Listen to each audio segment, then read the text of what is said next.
Hello, hello. Welcome back to my channel. My name is Ana Munguia. If you have not subscribed to my channel, please do so. Ring the bell so you do not miss any of my episodes. Today, I'm talking about how I got divorced with a newborn. I did that, yes.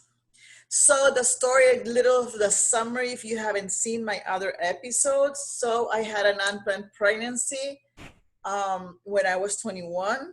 I had a miscarriage with that unplanned pregnancy, and there's a whole episode on that. I got offered marriage when I got pregnant, so immediately I got offered the marriage, and because I wanted to get out of my house, I accepted that marriage proposal, and I got married to the guy I did not love, a guy that I just knew I was gonna get divorced from, but I wanted to do the right thing because I had been pregnant of that guy, and I just wanted to save my morale and my subconscious mind. I got married for the wrong reasons, and one day I'm going to talk about the why and how you should choose to get married, and that's another subject. But I did the wrong decisions, and I got married for the wrong reasons, and I say all this so that you know not what not to do because definitely getting an unplanned pregnancy and getting married, they're two different things. Parenting and marriage are two decisions, very different. So I talk about unplanned pregnancies, and I am, yes, 100% pro-life, and I'm going to talk about all these subjects about unplanned pregnancies and first-time motherhood. And I am 100% pro-life, and I defend life from conception. Anyway, so I get married, and of course I try to make it work. I try to love the guy. The guy, my husband, my first husband, is not a bad guy. He is a good guy. He's a guy, period. It's just that we didn't make a good click. It's just that I didn't love him. I know he loved me, but I did not correspond to the same way because I was in a very dark space and place when we got together. And that's another story that it's in my first unplanned pregnancy story. So you can go back to it. The thing is that I'm in this marriage, and for the destiny that made a trick in me, or God wanted me to make that trick on me, I got pregnant of my second unplanned pregnancy. And when I got pregnant, I was just about to get a divorce. So if we had accelerated that talk, those hard talks that we have to make sometimes, I would have never gotten pregnant, but I did. And since the day I got pregnant on, and all the time that we stayed together, I did not let him touch me at all. I hated him deeply and silently. I hated this guy. I hated not the guy. I just hated what had happened, that he had gotten me pregnant twice and only in one intent. So I was like, oh my, I am so fertile. I just don't understand it. I have to be more careful, but I wasn't. And so in my last two videos, I talk about how was that unplanned pregnancy and then how she was born. Okay, so we had decided with my husband that we would not talk about divorce while I was pregnant. And when she was born, we would touch the subject again. So I would have a happier pregnancy, because to the world and to society and our friends and whoever would look at us would think that we had a good marriage and that we were looking to be parents and that we were happy, a happy parent. You know how we put masks? I'm an expert in masks. You know, I know how to act, so I acted good. And I'm gonna talk about my new hairdo in a while because my other videos have been like very straight hair. I have straight hair, but I'm just gonna talk about it later. I was parentheses, just get it in. I was today in a live event, and we had to dress up like in the 80s and had to do a hairdo like in the 80s. So this is what it was. Curly hair was like the 80s type of thing, right? So this is 80s look. You like it? So I put some mousse in it and make it curly. Okay, got it out of the way. Anyway, so what happened was that she was born in June. And as I said in my last video, she was born June 14. Like around the 16th or the 17th, we go back to our house. And for us, June 17th is Father's Day, and then we are in the World Cup, the soccer World Cup, that in the US it's getting big, but for us, the World Cup is like a stop of the everything. Everyone is watching the World Cup, and even if we do not participate as a country, doesn't matter. Everybody wants to see the World Cup because it are the best soccer games. And I'm not a soccer person that I would watch every single game, but that World Cup, I love to watch, and I love to see the scores and take the data of who's winning, which group is winning, and who's advancing, and everything. So everybody gets into the thing.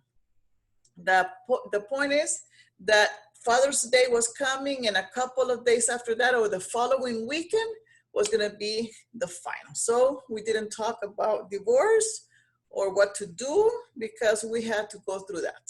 Father's Day and the World Cup. When the World Cup was over, then we started talking. So, okay, so what are we going to do? What should we do? And at that time, I have to tell you, my heart was a rock. I had no feelings. I can recognize I had become a very strong person with no feelings. I just hated all my feelings because I was not like the guy, and I was hating myself, and I was hating myself for breaking my own rules, and hating myself for the decisions I have taken, and hating myself for what had happened in my life, because sometimes I thought I had ruined it because I didn't enjoy my youth years. I mean, I had just graduated from college, as I have said before, and I already had a job. So it was like the time to travel and have fun and meet people and enjoy the time. I cut myself that enjoyment. My life was cut through those years, through the decisions I took, through the situations that I came through, that I'm responsible 100%. I used to accuse the other part for making me do that, but it takes two to tango. As much as we have responsibility, the guy has responsibility, and it was my fault. So my heart is a rock. Do you relate to that? Like you just don't want to feel because it hurts too much to feel? Well, I have been like that, protecting my heart. So in those days, I was like very tough with the guy. I told him, listen, it's June. It's almost July. Let's stay together till the end of the year so we can take pictures in Christmas with the baby. So she has Christmas pictures with mom and dad, and she knows for sure that she came into this world in a marriage, within a marriage. So we can just take let's take one day at a time. Let's be friends. We cohabited. We only had 2 rooms. So the baby was in one room and we had the other room. So we slept in the same bed, but nothing of nothing. I just didn't want to deal with that. And we just didn't talk about anything. So time went by. When we least expected it, it was December again. We hired a photographer, and we took the happy pictures. We smiled, click, smile, click, smile with a baby, click, smile with a baby, click. And we had the pictures, all this, the whole thing, a whole full set of pictures to give the baby when she would grow up. Yep, that's exactly the reason why we stayed together.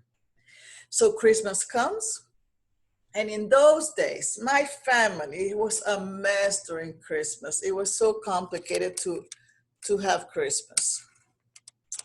Latino company, Latino, this is Latino families, okay? Latino families, they get all together in the same house and everything. But my family was all split up. So first, we had to go to my grandfather's place. At this time, I'm not going to church yet because I'm still married to the guy and he wouldn't let me go to church. That's another story. And we had to go to my grandparents' house. In my grandparents, there was a huge place with all this food. And since all the grandchildren would get there together, because grandpa would give us a little envelope to all the grandchildren. And it's like money coming. And he would even give us when we were grown up already.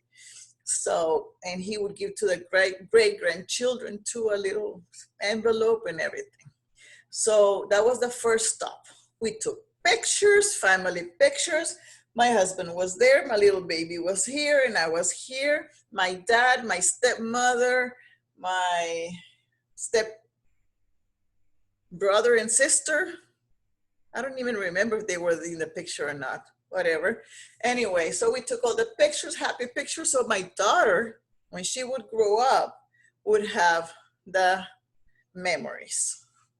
Okay, then the next stop was his parents. So we would go to his parents, we took the pictures with his parents. So we would have also those memories. And then we would go to my brother's house where my mom was waiting. And we took the pictures with my mom, with my brother. And, okay, that was 24. In my country, I'm from El Salvador, we celebrate Christmas the 24th of December. That's when we do the whole celebration. The 25th, we just wake up late and open all the gifts. Anyway, so that was the 24th and the 25th. We just mellowed there, 24, 25, 25, 26, 27, 28, 29, 30, 31. Now it's New Year's Eve. At this point, my generation of cousins have gotten married already. Several of us were already married. So we would take turns in one house every year to celebrate the 31st, the ones that would stay in town, because some of us would go to the beach to spend the New Year's Eve because we have nice places to go in my country. And we would all separate ourselves, like mom would go one place, my dad would go another place. But the cousins, we would just get to one of the houses. That year, it was my house turn. So everybody gets there and they take the food. Everybody would pitch in with the food and whatever. And we were all together there. But my husband wasn't there. He was already gone. He was gone to his mama. And everybody looked up, but my baby was there and my cousins were there and their babies were there. And nobody was asking me what happened with my husband. Where is it? And nobody said anything. They felt weird and they thought he was gonna come late, but he never did appear. So that was the beginning of the separation. The Christmas, the New Year's Eve, he was not in the house with that celebration with my families, with my cousins. He was with his mama. crying to her and telling her that we were breaking up because nobody knew. At this point, nobody knew. And he was giving the news on New Year's Eve. New Year's Eve. The first, he comes back home because he has all his things there. He has to figure out where he's gonna go. So that week after the first week of January, I started looking for apartments for him to go. I was the one in the newspaper looking for apartments and calling every place so he would get a place to go because he didn't want to go to live with his mother. So I helped him get out. So he was gone the beginning of January.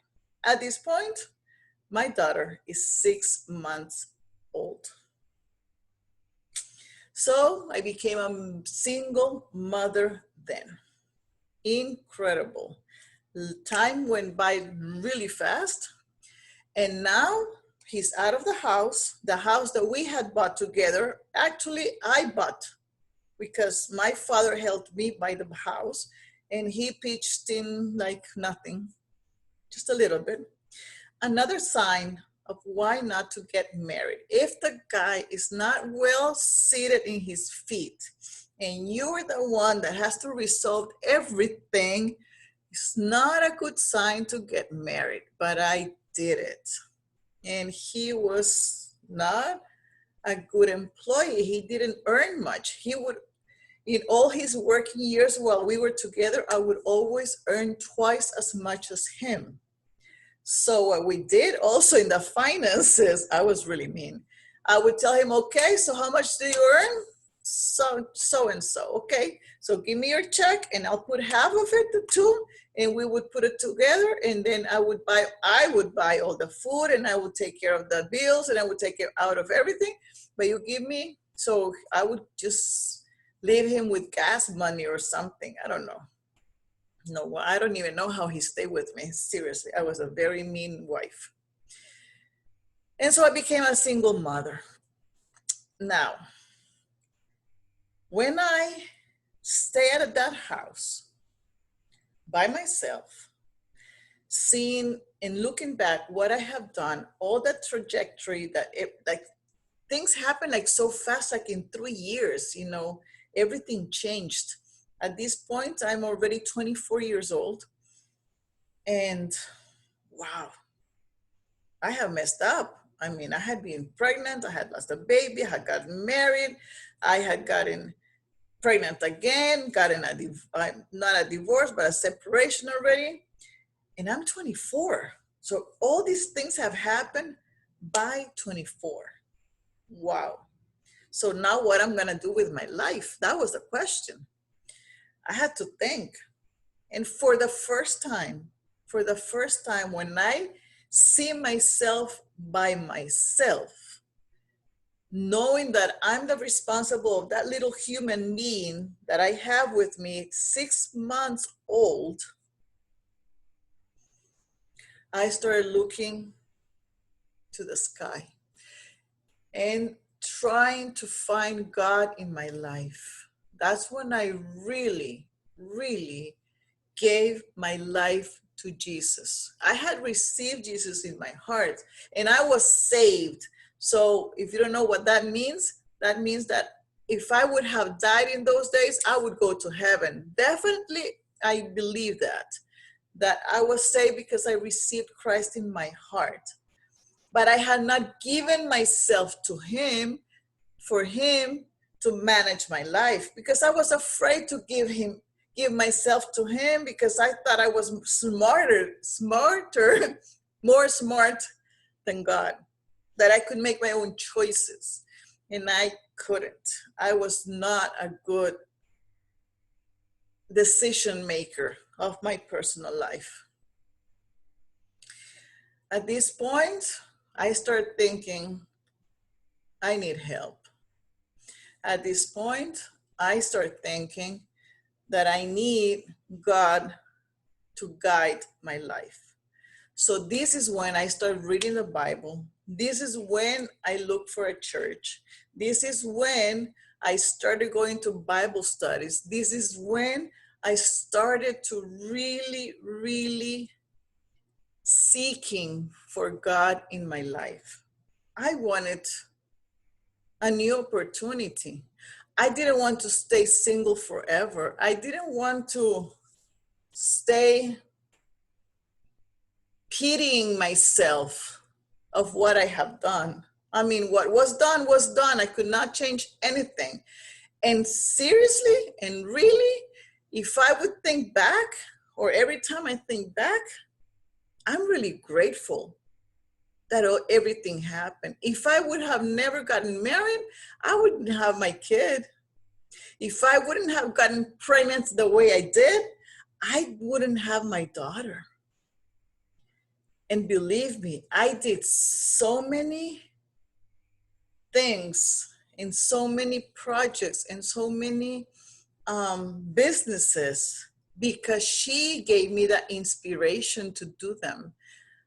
If I would have been single, I probably would have not taken the same road. Definitely. I would still be in a not in a corporate world. I would have stayed in the corporate world. But because I was a mother, oh, I haven't said that story. Well, yeah, I stayed in the corporate world because I was a mother. I had to feed my baby. I needed to get into having the provision. The father would contribute nothing. Yeah, I forgot that part. Yep, we got a divorce by May. We were fully divorced, and he was supposed to give me some alimony money. He was supposed to give me some money to feed the baby, but never did. He never gave me the money. He would give her in species, like he would buy all her clothes, he will pay all the medicines, he would pay all the doctors, but never, ever, ever gave me cash money to feed my baby, never. So I became a responsible mom, as many girls do. We women, we immediately, the girls, doesn't matter what age you are, you become responsible and protective of that little life that birthed within you, right? Because you get the power to be, because you are powerful. We are resourceful. We find the way. The guy can leave us and never appear in our lives, but we're gonna make it work. We're gonna feed that baby. We're gonna find a way to feed that baby, because we women are responsible. We are very responsible. And the guys are so lucky that we get the responsibility because we feel the baby. And even though I was rejecting my baby, even though I rejected her and I didn't nurture her and I didn't enjoy my pregnancy for all the problems that was going on, that doesn't mean that I was gonna throw her away somewhere in the trash so she would die. No, I fell in love with her, of course. My motherhood instinct came out, and I was gonna protect her and I was gonna work for her. And I was going to be the one that was going to look after her. And yes, I became voracious in finding jobs. And then I became a mompreneur. I had my first business when she started to go to kindergarten.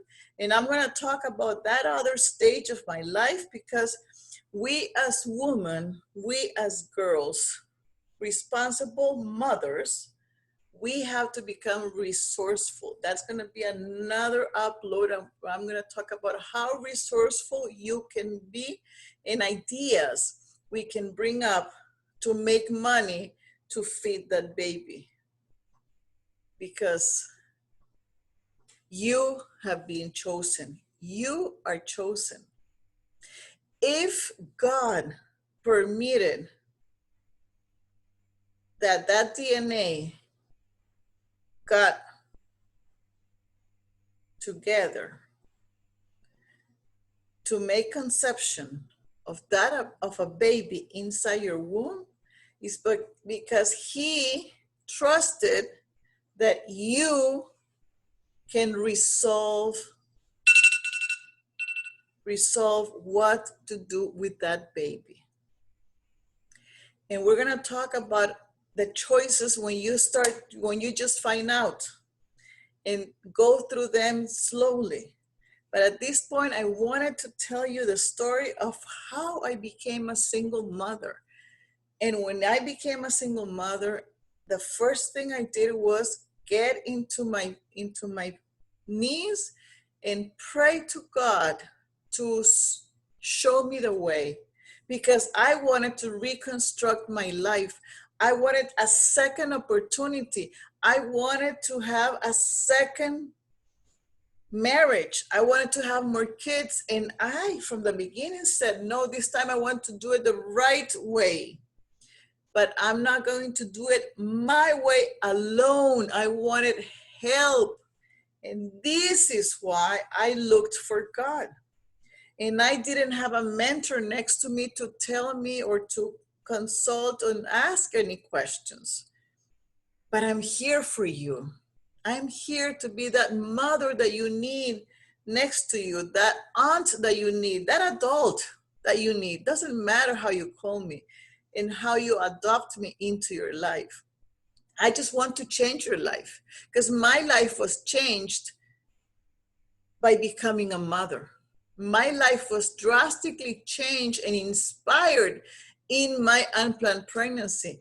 And I can tell you that my baby was the best thing that ever happened to me. And it can be to you too. The best thing that can happen to you. Doesn't matter if you're scared right now, if you just found out you're pregnant, don't worry. I'm here for you. I got you. I got you. I know how it is. I've been there, done that. I have been in that turmoil, in the scary times, lonely, with the secret in my heart without knowing how to tell the news to my partner or my parents. I've been there. I got you. So please reach out. I'm going to help you. I'm here for you. And I have a program that you can go through it still without calling me. But I'm going to give you all the instructions of what to do in the turmoil moments, from how to find out if you're really pregnant until making your support system. And then beyond that, if you need me in your life, I'm here for you. I have been inspired to be here and tell my story at this age, old age. And you probably are surprised that I'm telling my story so many years after it happened. But it's just that I didn't have the guts to say it. My generation don't talk in YouTube. My generation do not talk out loud all our secrets. We're not used to it. But guess what? My unplanned pregnancy daughter is the one that has taught me to be here. She told me, Mom, stop hiding. Stop hiding if you want to help people. She told me that. And she's right. I've been hiding. I am in Facebook, yes, and I have done groups and I have pages there, but I have not been consistent. And here in YouTube, I want to be consistent. In podcast, I want to be consistent. So I want to be here to help you. I want you to find me so I can mentor you through these struggling times, months, or years. So I can help you become a mompreneur, so I can help you become the executive you want to come, or the professional you want to come, or the mompreneur you want to become. Because together, it's easier. Together is faster. And believe me, your baby is the best thing that ever happened to you. And that baby is gonna give you the inspiration to change your life around and change your new generations. Because the idea is that you change your generation, so your kids would not repeat your steps and they would do the things right. Get married and then have kids. if you had an unplanned pregnancy, you're here watching me because this is about it. And I know how scary it is and the bad decisions that we take. So please, one of the biggest messages here is do not decide marriage because you have an unplanned pregnancy. They're two different decisions, very different decisions. If you have an unplanned pregnancy, you have choices to make. If you're going to parent the baby or you're going to give the baby into adoption. The other decision that you have to see if how this boy is going to be part of the baby's life. If he's going to co-parent, if you're going to keep a friendship, if you're going to keep a relationship, or what you're going to do. But don't rush into marriage because you're pregnant. Wait, please wait. Don't do what I did. Wait until you have your mind clear and see and visualize if you really, really want to have that partnership forever and become a marriage and make it the right way. So thank you for listening. If you have questions, if you have something you want to know and you want me to make a video about that, let me know. Reach out. I'm going to put my email down below so you can reach out for help.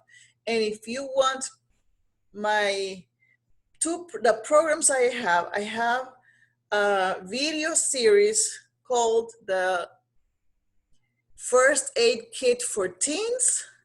I have first aid kit for college students, and I have a first aid kit for working moms.